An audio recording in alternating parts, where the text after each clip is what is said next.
What's really going on here? If you're like me, that's a question you ask often. Too many times, people at our mission approach me with a need and a story, and as I begin to ask some questions, it doesn't take too long before I'm asking again, what's really going on here? Who knows?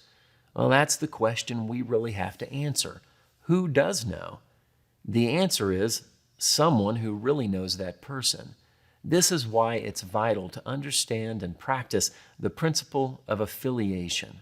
Before you help someone, stop and ask yourself, is there someone more closely affiliated to this person who should be helping? We don't have time to dive deep here, but you can learn all about the mark of effective charity known as affiliation at university.truecharity.us.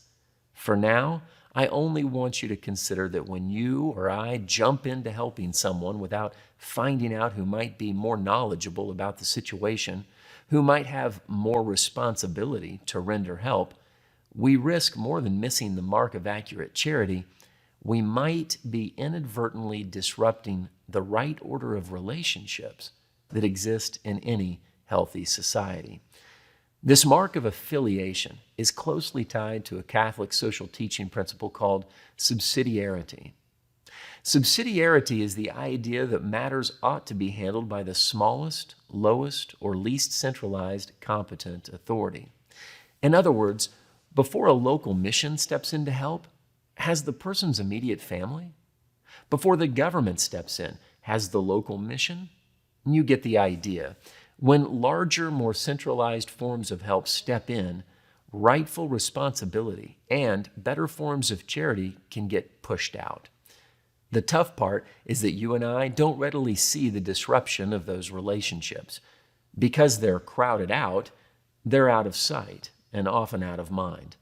Let me share one example. Across my desk sat a man named John. I don't remember John's need, but I'm sure on that particular day, he was telling me the need and telling me the story. Yes, I thought to myself, what's really going on here? That very question led me to another one that I asked John. Where's your family? Do you have parents who are alive, John? He said his mother lived in California, but they haven't been in touch for years. She wouldn't want to talk to me, he assured me. I asked if he had her phone number, and he didn't. I asked if he recalled what town she lived in, and he did. So I looked her name up in the white pages and found the number. Can I call her? I asked. He agreed, and moments later, I was on the phone with John's mother, telling her that he was sitting right across from me. And then the magic happened. She asked if she could speak with him. I wish that you could have been in the room with me as I handed the phone to him, and he said, "Mom?" I don't remember the conversation, but the result was amazing. 2 weeks later, his sister had flown in from that town in California and was standing in the foyer of our mission in southwest Missouri. And then I watched her embrace her long-lost brother, and she took him back home. John was a chronically homeless man who came into our mission with some basic needs. He had no thought of asking his family for help, having thought that he had permanently burned that bridge. With a little advocacy and a regard for subsidiarity, the employment of affiliation paid off. It doesn't always, but there are many times it does, and you and I have a responsibility to call in those closer relationships to be a part of rendering the help that's needed. Here are a few practical takeaways for today.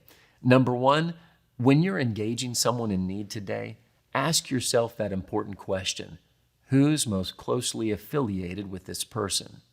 Number two, take time to investigate by asking a few questions like, where's your family? Do you have a church? Do you have a friend who's helped you before? And number three, make a call.